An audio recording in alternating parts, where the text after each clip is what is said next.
Good morning, everybody. Welcome to the BDVe Webinar Series. Today we will have the pleasure of having two speakers who are going to let us know a bit more around the state of play of the data-driven approaches for public policy making. But before that, allow me to say a few words about this webinar series. So let me start with some webinar essentials.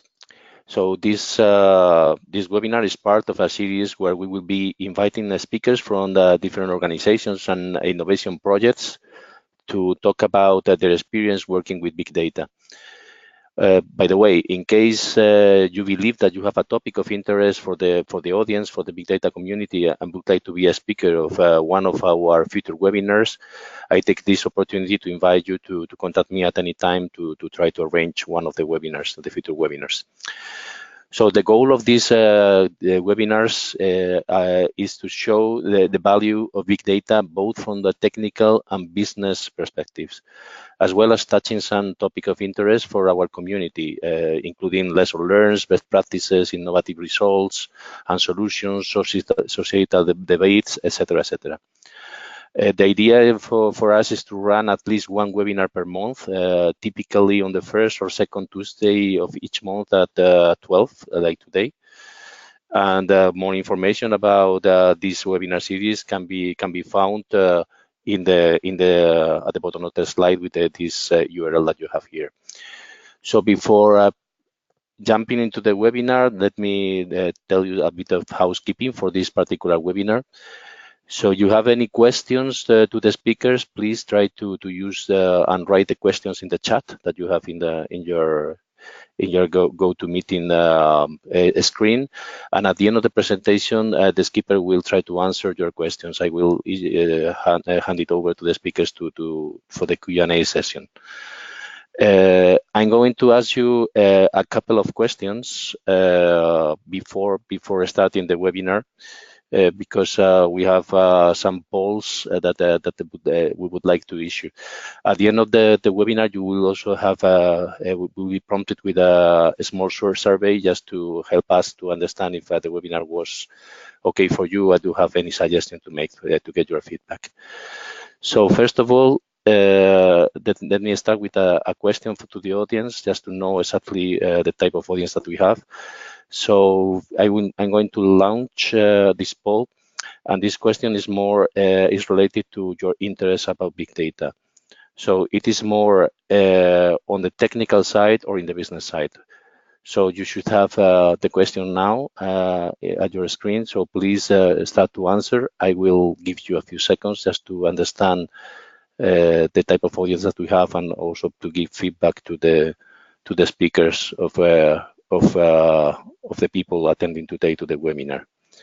So I give you a few more seconds. For the time being, I'm seeing that most of the people are interested on the business side, on the sectorial side of the application of big data. It's I'm going to close the poll now. So it's around 80% people interested in business or sectorial application, and only 20% more in technical issues. And the second and last question is about your organization, what is interesting for your organization. If it is more, if you're interested on applying data-driven policy making to your organization, or you are more a provider of data-driven policy making solutions, or you are just interested in this topic in itself. So as in the previous case, I will give you a few seconds. And I see that we have so far more or less a third for each of the answers. So let me close the poll. Yeah, you are around 38% of you are providers of data-driven policy-making solutions, while 27% is applying big data into the policy-making, and 35% is interested in this particular topic. So this is information that could be helpful for the speaker to know the audience. So thank you very much for this, and let me without further delay, introduce today's webinar and the speakers. So first of all, in this webinar, we will give you some insights about how data-driven approaches can influence the policy cycle and the benefits derived from this. So on the one hand, we'll have Fleur van Veenstra from TNO that will present the policy lab concept, implementing the data-driven policy-making approach. As she will put forward, there are some challenges ahead and lessons learned from the policy lab experiments. And we will also have with us Francesco Mureddu from the Lisbon Council, who will take the floor to build on these research challenges and the innovation directions to make the public sector a key player on tackling societal challenges through these data-driven policy-making approaches. So these challenges and opportunities are being elaborated inside one of the projects related to big data, which is Big Data Canvas, in the form of a roadmap that is following a collaborative approach of all interested stakeholders. So without further delay, I would like to hand over to Fleur to explain the opportunities for the around this. And so allow me to give you Fleur presenter capabilities. You can unmute yourself now if you like. So you should have now the possibility to show your screen. So Fleur, maybe you are in mute so far. No, I'm not muted. Okay, perfect. So the floor is yours. Thanks so much. I'm trying to get my presentation on the screen without showing.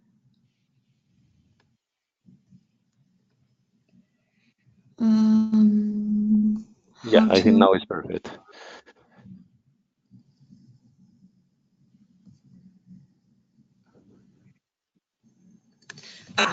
Thanks so much. I was wondering how to open my presentation properly. So thanks, Thomas, and thanks for the introduction, and thanks for having me on the webinar.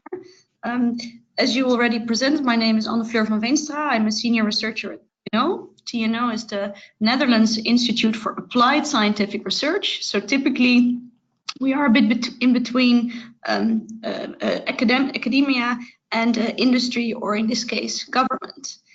And how did we come up? As you already introduced our policy lab approach, a few years ago, we noticed that where we previously did a lot of studies and a lot of work on data-driven service delivery, which is of course an important capability for governments, we saw that the use and the opportunities of open data and big data, they step by step, they moved on to the core of governments, to policy making. And then we realized that we knew, well, that still not much of this policy making was heavily evidence-based or data-driven. And we felt a need to come up with a research program in order to understand much better what is going on when you use these new data sources and new technologies for policy making. And that's why my colleagues and I, we came up with the concept of the policy lab, because when we thought about this, we felt the need not just to go to governments and talk to them, which of course was a major part of our work, but we also felt that it was very important for us to get very intimate understanding of what it means to do this. So we set up a virtual experimentation space, which is called the Policy Lab, with the idea of collaborating much more closely with governments. They can be local governments, they can be more executing bodies within government.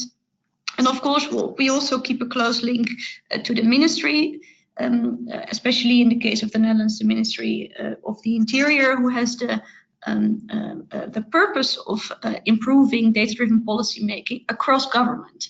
And so we try to study this phenomenon, or how this goes, by undertaking as many experiments, or being involved in as many experiments as we can to see what's going on, and also to monitor not only the technical aspects, but also the aspects of how does this process evolve, but also what are the implications for governments and what is the impact on policy. So what I will try to do today, and this is why I showed this beautiful picture of the market hall of Rotterdam. I will try to first introduce the general methodology a little bit, and then I will give I will present an example of this policy lab approach, which we applied to the to youth policy in the municipality of Rotterdam in close collaboration with them. And the results, the outcomes are very fresh because, and you actually get the first view, because this afternoon these results will be presented to the responsible alderman. So you're actually getting them before she does. So I think it's a sort of nice preview for this audience. So as I mentioned, how did we come up with this approach? The European Commission stated that there was a need to renew the legitimacy of public policy making, also because we needed to involve much more closely citizens and, of course, delivering better public services. So we set up this approach of how to study and to experiment with data-driven policy making. The first idea that we had was that there are many data sources around, not just within the organizations that are already using this data, and often enough organizations do not even know how many data sources they already have or how many data sets that are scattered within their own organization. But at the same time, there's an enormous increase in the amount of data sets and data sources that can be used to create new insights for policy making. But when you have a much greater variety, much more data sources, perhaps much more unstructured data sources, also the need to develop new methodologies for gathering and for processing this data may be necessary. And what we often see, we did a related study on how governments currently use more AI-related technologies. This often involves machine learning. So can we bring in the aspect of data-driven processing, where we look at the data first rather than bringing in preconceptions of what could be gotten out of the data? Can that be introduced in this process of policy making? This is a question that many policymakers have, and we see that there can, or we expected that some that applying these methodologies could lead to new insights. Then an important aspect of our approach is to involve as much as possible stakeholders in the different phases of the policy cycle. So not just the governments themselves that obviously have an important objective with improving their policy making, but wherever possible also include other stakeholders. This may be other public or semi-public organizations, in some cases private, although we didn't see that much yet, but where possible also citizens. And based on literature, some challenges that are to be expected are what is often called organizational readiness. Are organizations able to capture the gains and the outcomes of the more data-driven approach to policy making, but also policymakers' willingness to accept these new methodologies. As I already mentioned, we believe the role of experiments in doing this kind of research to be crucial.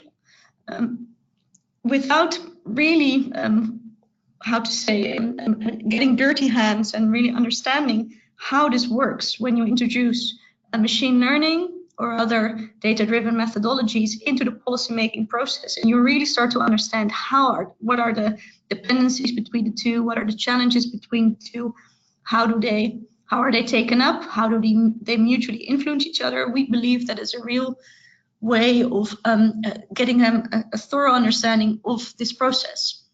But there's also another reason why experiments play such a central role in our approach.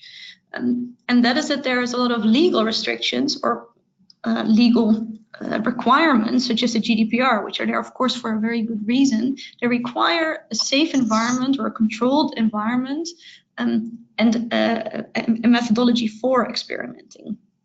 And it's not just GDPR. We see that in many different domain fields, there is specific legislation adopted that allow experimentation under very specific circumstances, the so-called regulatory sandboxes. They differ between countries, they differ between fields, but when you undertake an experiment, if you don't do this in the correct way from the start, by not introducing this legislation or not applying to this legislation, and this you may end up with outcomes that you cannot scale up or reuse. And as I said, we do real life experiments with governments that actually aim to introduce the findings into their current process once the experiments are done. So that's why we see a central role for experiments. It really allows you to explore intimately the impact of the new technologies on policy. It helps you to build up an evidence base for the specific policy field, which is of course of interest to the governmental body that we collaborate with, such as municipalities or executive bodies. You can involve policymakers and their organizations, as I just mentioned, that in literature, this has been mentioned as a key challenge. So you can also introduce them to this way of working.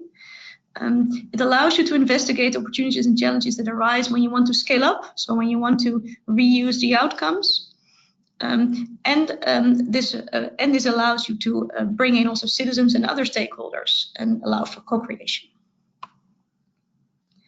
So on a high level, this is what we call our policy lab approach. It's a three-step approach with at its core the objective of creating impact and learning. The dark blue circle, the outer circle, is the need to develop, along with doing the experiments, new methodologies.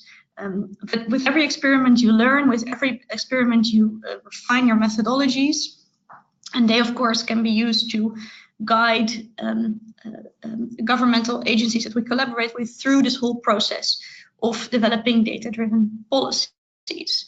So the first step is the step of identifying new data sources and identifying new technologies that may influence or may impact your policy model, and that may, so this is a more of an explorative and predictive stage. The second stage is the stage in which you design and implement and execute this experiment. So, and these are real life experiments usually, so they're not mock-ups. We usually use real data, and we try to experiment and implement this in the current policy process. The third phase is implementation and monitoring. So once the experiment has been successful, or you have outcomes that you feel can be implemented into the policy-making process, there you have the opportunity to monitor and evaluate what is happening out there.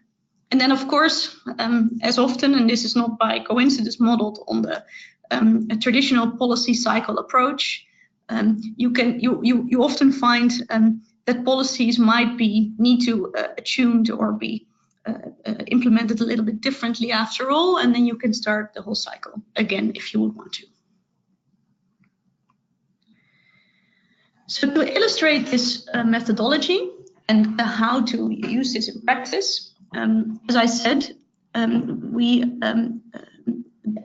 would like to present one case of a youth policy in a municipality of Rotterdam. In this experiment, we use data on the social emotional.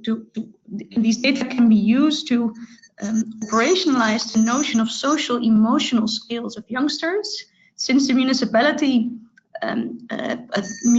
policymakers believe that if you strengthen these social emotional skills, these youngsters may have better chances at finding a job. They may have better chances at finishing their education, which of course strengthens the youngsters themselves, but also has the implication of the government that they might need to spend less on benefits, etc. And then we developed what we call a sort of double hybrid policy model. And this double hybrid means that we both merge theory and a more data-driven approach. But we also merge data-driven approaches such as machine learning with more traditional statistics. Because in order for machine learning to remain explainable, for instance, we also use other methods. So that's why we sometimes refer this as a double hybrid approach. And we did this case in collaboration with the municipality of Rotterdam and also with the Ministry of the Interior, who asked us to publish on this and said that so part of the project was to develop a guide for other municipalities or other governmental bodies to undertake similar projects. So basically, what I just showed from our Policy Lab approach, there's 3 steps. In this specific case, we focused only on 1 step, which was hard enough as it turned out. This whole project ran for about 1.5 years, so it was no picnic. Let's call it like that. We think, and we are currently talking to the municipalities of whether we are going to do follow-up projects to also focus on the 2nd or even the 3rd stages. But as of now, we've really focused on getting these predictions right. So the focus of this project was on exploring new data sources and technologies and their impact on policy, and see if we can refine the policy model that the municipality is currently using. So the general steps to within this first step of the whole Policy Lab approach are first to analyze the current theory-based policy model, identify data sources that may enhance or perhaps reject, but at least they may say something about this policy model. Then a very important step is to jointly develop a data protection impact assessment and also develop a data processing agreement on which the different parties that are involved, also those that are the data providers, that everyone knows what is happening with the data that we use. As I said, we're using data from youngsters in Rotterdam. And these are sensitive data, so you need to have a very clear understanding of what you may or may not do with this data and what you will do in case certain risks turns out to be reality. Then you need to gather and clean the data, bring them all together for them in order to be processed, train the model in case of the machine learning. Then we performed a number of statistical analysis. And then we jointly analyzed the outcomes and with a specific focus on explainability. And we developed what we call this hybrid policy model, or this double hybrid policy model, since it's both based on theory, on data-driven approaches, and on statistical methods. Since I thought it would be too far to go into the whole policy model itself, I showed a picture. It is in Dutch. I'm sorry. It's a lot of aspects, so please try not to understand it too much. It's just to show the complexity of when you want to introduce different data sources, when you want to have a look at these actual policy models, which include so many different aspects that may influence this complex social thing, which is social emotional skills of youngsters. By the way, the white words were the data or the factors that we used. The black ones we left out. And this in itself was already a major first step within the project, or it happened largely outside of the project because the municipality had already undergone a large process of bringing in theories, bringing in scientists to comment on their currently policy model. So by the time we came in as an innovation organization, a large part of this work had already been done.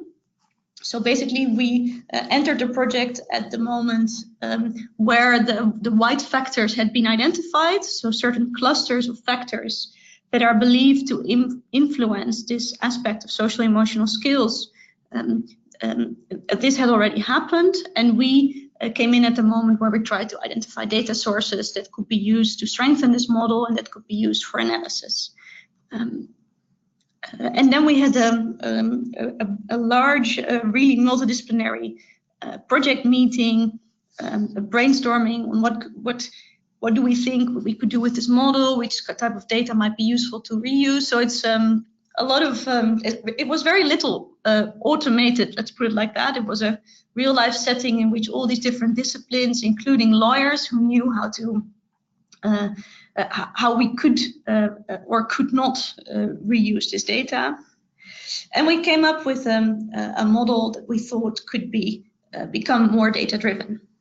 Then after a very long period of gathering data and cleaning them, and also this process of data cleaning is very iterative and very requires a multidisciplinarity, because often data scientists might not know why a certain value has many missing values, and the way you want to treat this also differs depending on the field, on the type of factor, so you really need people who know the domain, who know the content of the analysis that we try to do, to understand how to, for instance, process these missing values.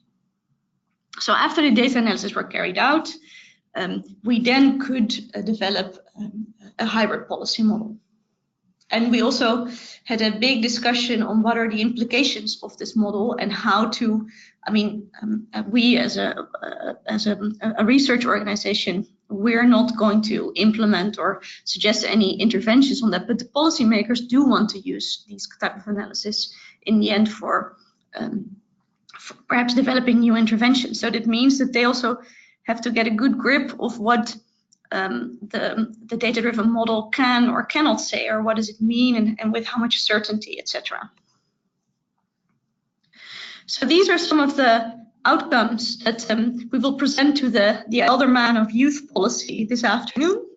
Unfortunately, as is often the case with these complex data projects, and very much in line with these complex social issues, we could not find, let's say, one magic variable that would solve the issue of social emotional skills. Of course, this wasn't to be expected, but I guess somewhere everyone really hopes that you might come up with one or two factors that explain these outcomes very much. Unfortunately, that was not the case. But we did find that the factor that was strongest, that it seemed to be strongest related, or that was strongest associated with the social emotional skill, was house value of where the youngsters live. We believed that this is a sort of proxy for income, which is often a factor in these social issues. And what we did find is that youngsters with higher attributed social emotional skills did show, let's say, good behavior, and good behavior was measured in, for example, by how much alcohol do they drink, do they use any drugs, etc. So we did so that the youngsters that were attributed to higher social emotional skills did more often show good behavior. And then, of course, we had a few more process findings. It was super hard to obtain the necessary data to gather information on all of these factors because they're very scattered. This pre-processing of data it took a long time, and it required many iterations. And generally, multidisciplinarity takes a lot of time because you need to go back and forth. Well, I think that doesn't come as a surprise. So some general findings from our approach and this project in specific, if you want to undertake such projects yourself. We found that the joint development of a data processing agreement is super important for establishing trust. Organizations want to know what is happening with my data, what are you going to do with it, and can I trust you that you will use it in the right way? And we actually found that it's often a factor mentioned in literature, top management support, but it is indeed essential because it's really about trust. So if organizations on a high level don't have a good working relation, it can be hard to obtain data. And what we also found is that because the GDPR has been introduced relatively shortly, some aspects need to be refined further in order to make it more operational and more actionable for people that want to do such experiments.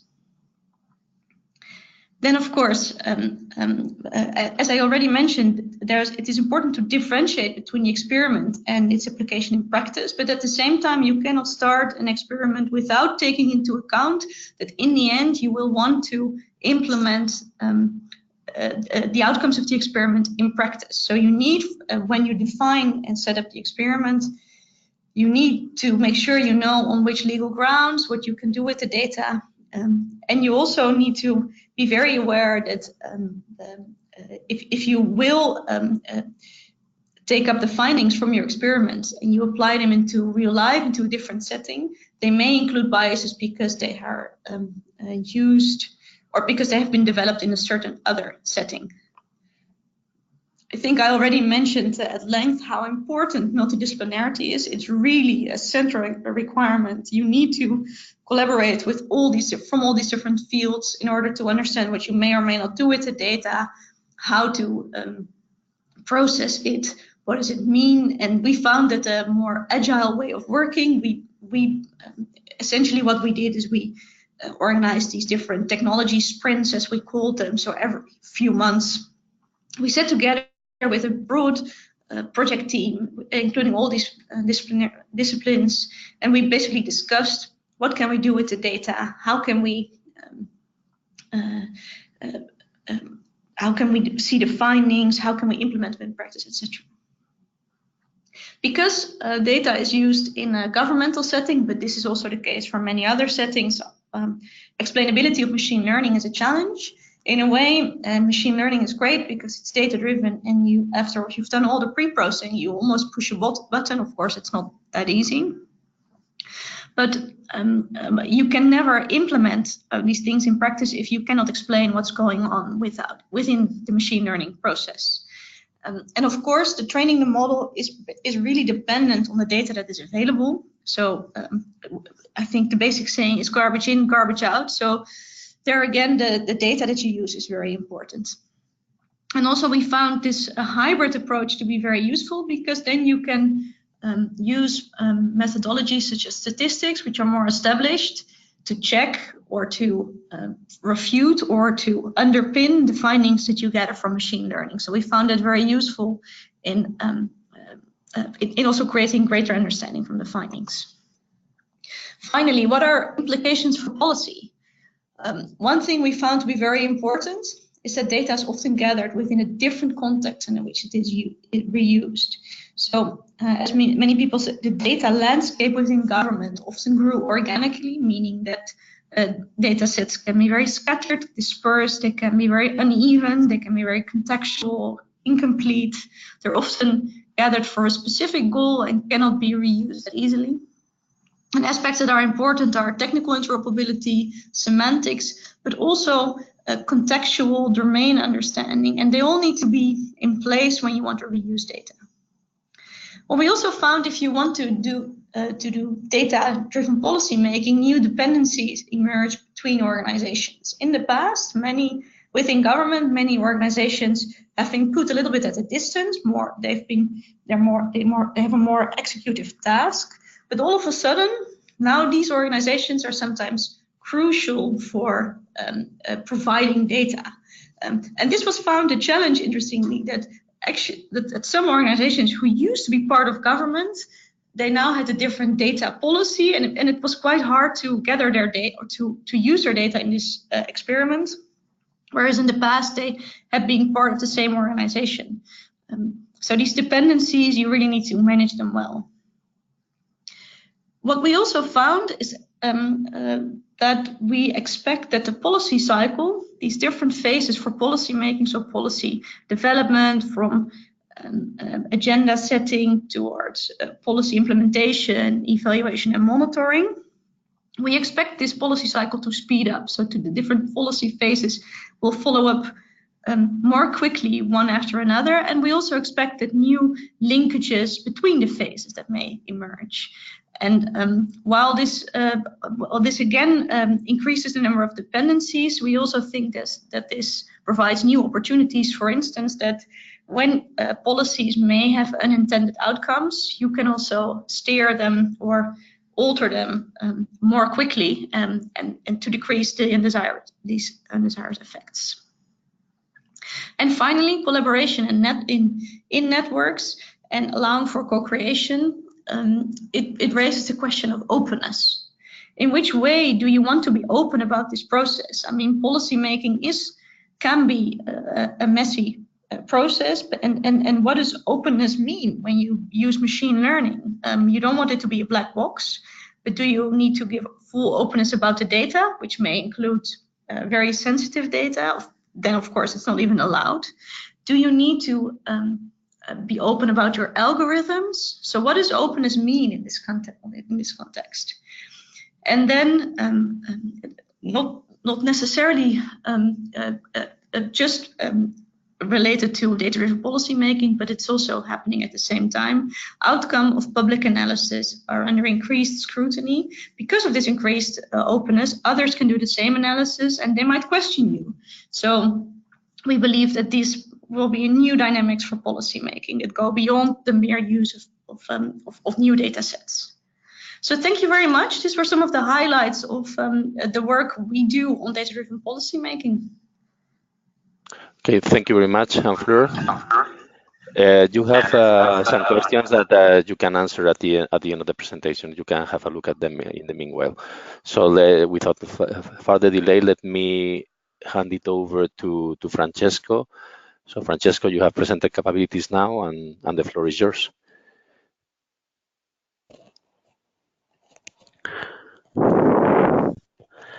Thank you very much. So good morning, everybody. Thank you, everybody, for being here.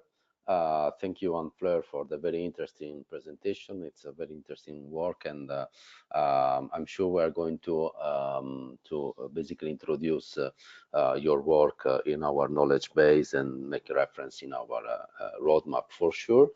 So my name is Francesco Mureddu. I'm Associate Director at the Lisbon Council for Economic Competitiveness and Social Renewal, which is a think tank based in Brussels, named after the Lisbon Agenda. So we are not the Lisbon City Council, but we are a think tank. Currently, we are working on a roadmap for future research direction, roadmap on that is being developed within the scope of the project, the Big Policy Canvas. So Big Policy Canvas project is a coordination and support action that will finish at the end of September.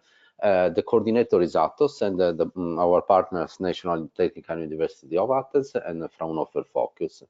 The Big Policy Canvas project is producing basically three main assets. So one is a Big Policy Canvas knowledge base, which is a state-of-the-art online and dynamic repository that basically accumulates needs and explains and classifies needs, trends, and assets related to the use of big data in policymaking.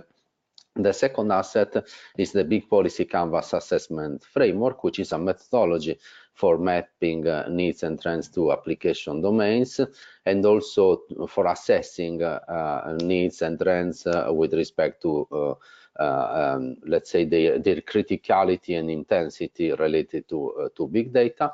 And then finally, the Big Policy Canvas roadmap for future directions. So the roadmap basically capitalizes on the of the other two assets in order to produce a set of research challenges for the use of big data in policymaking. In our project, and especially in the elaboration of the roadmap, we are supported by five experts that you probably know, like Nuria Delama, who is the Vice Secretary General of BDVe, Dr. Giuseppe Veltri, Professor of Methodology, Dr. Vittorio Loretto, who is Professor of Physics at Sapienza University, Gianluca Misuracca from JRC is a senior scientist that works mostly in digital transformation of public administration, and Peter Paricek, who is the professor of e-governance at Danube University Krebs. So this is the methodology to develop the roadmap. Basically, we are in an intermediate phase. We have produced the first version of the roadmap. So that has been delivered to the European Commission, but still we have 5 more months to work on that and to present the results in several events that I'm going to explain later. So basically we carried out the analysis of gaps and external factors in public administration, starting from the mapping of methodology, technologies and tools to the public sector needs, trends and barriers, which has been carried out by our partners. A first version of the research challenges is online and has gained from the contribution of our experts. And the second version of research challenges will be online by the end of the month in order for you to give us your take. We also want to point out that the roadmap will be commentable from the end of May until the end of the project. We are going to and the roadmap is going to gain from inputs from events, and basically we also point out that everybody that will give a significant contribution will be stated as a contributor, especially as we are going to produce a final white paper related to the roadmap. So it's possible also to have some co-authorship in terms of this white paper, in terms of journal articles. So what are the major points addressed by our roadmap? First of all, we need to point out that this exercise is in line with some other exercises that have been carried out by our team in the past within the scope of Project Crossroad, which was in which we developed a roadmap for the use of ICT in policymaking, and also within the scope of Project Crossover, which was also dealing with the production of a roadmap on ICT in policymaking. What is different is that in this roadmap we basically focus much more on big data and technologies related to big data. It's pretty obvious that it's difficult to distinguish between big data and some applications in artificial intelligence or in machine learning. So the major points addressed by the roadmap are basically what are the major research challenges considered for the use of big data in policymaking, what are how these challenges are related to different policy domains, which kind of instruments are necessary to tackle these challenges, what are the broad recommendations for policymakers in order to increase the take-up of some technologies, big data technologies in their activity. This is the general structure of the roadmap. So it's going to basically, at the moment, we have produced the first part, introduction, current status and what is new. So in this part, we discuss what are the tasks of the policymakers, what is data-driven policymaking, what are the key challenges of evidence-based policymaking. In the third section, gap in research needs, we have carried out basically a triangulation of trends, needs and assets in order to understand what are the research gaps to be filled. So basically the idea is that we compare the needs of the public administration with the assets that are already on the market, And then we saw what are the gaps in terms of assets that are not yet there, methodologies that are not yet there, that have to be fixed. And so the short and long-term research challenges should basically cope with these gaps. And in the final part, we are going to produce research direction, we're going to discuss future research directions and also some recommendations for implementation. And for each research challenge, we are basically drafting a description and link with the state of the art. We are going to explain the importance in the policy making process. We are going to discuss the timeline, and we are going to discuss application cases and the tools. So I'm going to basically skip a little bit as we are a little bit backwards with that time.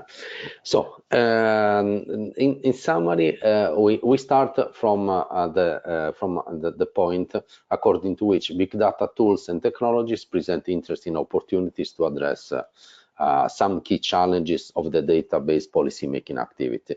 So one is anticipate detection of problems because they become intractable. So this is very related to the agenda setting phase of the policy cycle. So the idea is that big data can help us in basically collecting a huge amount of data, probably in real time, can help us in carry out very quick analysis in order to anticipate detection of problems that that can be tackled very quickly. Another characteristic is that big data related technologies such as opinion mining, for instance, can be used for a fruitful involvement of citizens in the policymaking activity. So citizens can be involved basically in the obviously in the agenda setting part, but also in the evaluation part of the policies.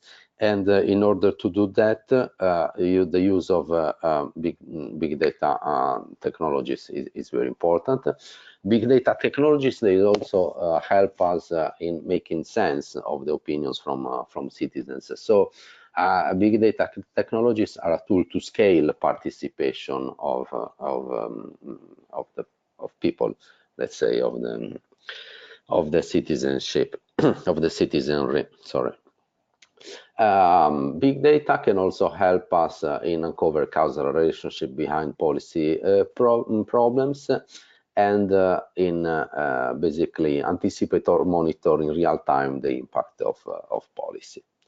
So let's go to the core of the chapter in research challenges. So basically, we define 5 main research clusters related to the use of big data in policy making. So four of the research clusters are built basically on the big data cycle and the value chain, big data value chain, while the 5th one is transversal at each phase of the cycle. So what are the research clusters? Basically, we by doing our let's say literature review, we encountered and we defined a set of research challenges, and the research clusters are basically a way of classifying the research challenges. So the main clusters of research challenges, as we can see, are data acquisition, cleaning and storing, data clustering, integration and fusion, modeling and analysis with big data, and data visualization. And a cluster that is transversal to all of them is, of course, privacy and transparency and trust in the use of data. Let's define them more thoroughly. So for what concerns privacy, transparency, and trust, we have that even big data requires a system for determining and maintaining data ownership, data definitions, and data flows. This was also stressed by Fleur in her presentation, and also the fact that ubiquity of algorithms in everyday life basically carries some challenges that are related to the bias of the algorithms and the transparency of decision making. Secondly, the second cluster is data acquisition, cleaning, and storing. So basically, any known limitation of the data accuracy, sources, and biases should be readily available and should be also explained. In fact, a problem with big data is that big data does not always mean better data. So the fact that you have a higher amount of data, huge amount of data, does not cancel the bias that the data have when they are created, especially if we are taking into account data databases that are basically linked together and that are repurposed for other purposes and scopes. A third is basically the combination of and meaning extraction of big data stemming from different data sources. Fourth is modeling analysis with big data. So basically, as we know, the use of big data has changed the paradigm of research in some areas. Basically, the idea is that while before, for example, the modeling activities used to start from the development of a theoretical model that then was tested, and so an hypothesis that is related to this model that was then tested with the data, with real data. With big data, we have somehow the theory is extracted straight from the data, from the analysis of data. So the idea is that we need to develop new modeling tools that are able to accommodate the use of huge amount of data, and also modeling tools that are collaborative and that can be used also by stakeholders that are not technical. And the fifth research cluster is data visualization. So visualization of a huge amount of data that are available in real time. So this is the classification of the research challenges that we have collected, that we have conceived so far. Obviously, I cannot present all the research challenges, but for instance, related to privacy, transparency, and trust, research challenges that we have encountered are big data nudging. So the use basically of big data to nudge certain categories of stakeholders, pervasive data collection, algorithmic bias, and transparency. Related to data acquisition, cleaning, and storing, we have identified challenges that are, for instance, real-time big data collection and production, quality assessment, data cleaning and formatting, representativeness of data collected, and so on and so forth. Are very interesting, the research challenges, and they are really debated at the moment on modeling analysis with big data. So the identification of suitable modeling schemes that are inferred from existing data, the elaboration of collaborative model simulation and scenario generation, and the integration and reuse of modeling scheme. In this regard, there are several examples of projects that are now being carried out that are very related to our research. I'm going to present some quick research challenges, just to give an example. So algorithmic bias and transparency. As we know, in many decisions in the public and private sector, so those decisions are automated and performed by algorithms. Algorithms are designed by human, and basically they are trained on data. In this respect, it's possible that algorithmic decision making can reinforce the prejudice and the bias of the data that they are fed with. An example is given by some algorithms that are used by companies to hire personnel.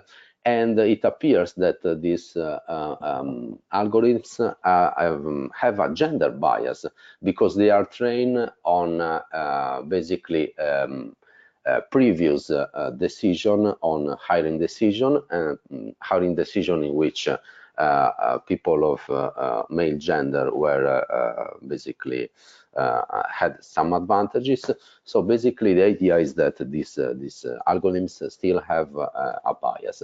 So there is a need for common practice and tools to control data quality, bias, and transparency in algorithms. And also there is also related to the GDPR, there is a need for ways to explain machine decisions in human format. So this is basically the explanation of this research challenge. And in our roadmap, we are also developing a discussion on which are the main relevant methodologies that can be used to cope with this challenge. For example, algorithms co-creation, regulatory technologies, auditability of algorithms, data management processing algorithms. So this was a first example. Another example that now is very interesting, it's the integration interoperability of public administration databases. As we know, governments hold a massive amount of data that are underexploited, and the achievement of, for example, the one solid principle basically leads to the fact that we need to find a way to exploit this huge amount of data. So new solution basically need to balance the need for data integration, so the integration of different databases from different public administrations, but at the same time safeguarding data protection and also basically the integration of also data that come from private sources. So basically there are at the moment some frameworks that are under development. One of the most interesting frameworks, which was presented also at the Big Policy Canvas conference in Krems, is the data analytics frameworks, DAF, which has been developed by the Italian digital team. So this framework aims to develop and simplify the interoperability of public data between public administrations, standardize and promote the dissemination of open data, and optimize data analysis processes and generate knowledge to be reused. So these are basically some examples of research challenges that I cannot explain too long. Basically, how is it possible to contribute to the roadmap? So the roadmap is at the moment a first version of the roadmap is published in commentable format.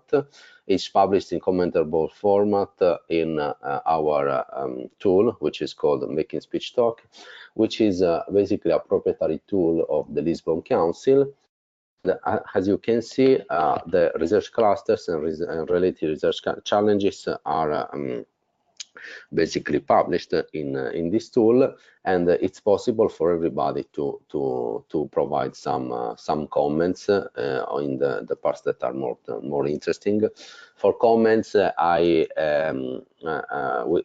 we deem opportune. We suggest that people would, for example, present application cases or would put references. So after the webinar, we are going to send you obviously the presentation, and you are welcome to comment on this first version of the research challenges, and obviously on the next version that will be available at the end of the month. The roadmap will be also presented in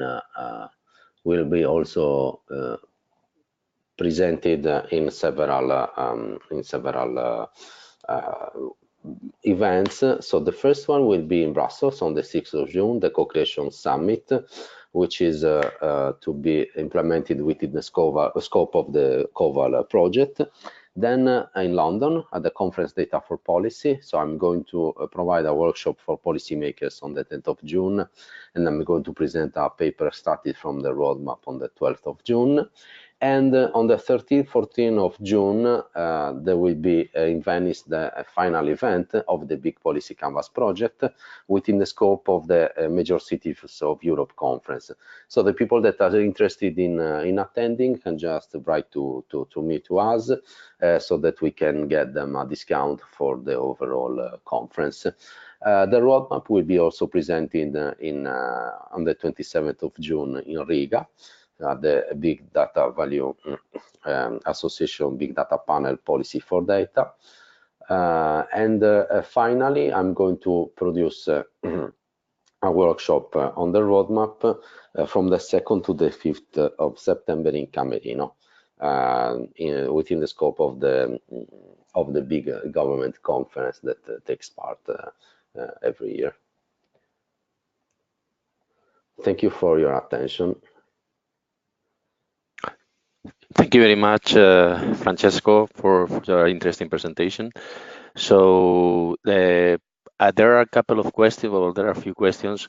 I think we don't have time for all of them because we are a bit late, but at least I would like Fleur to answer to a couple of them that are here.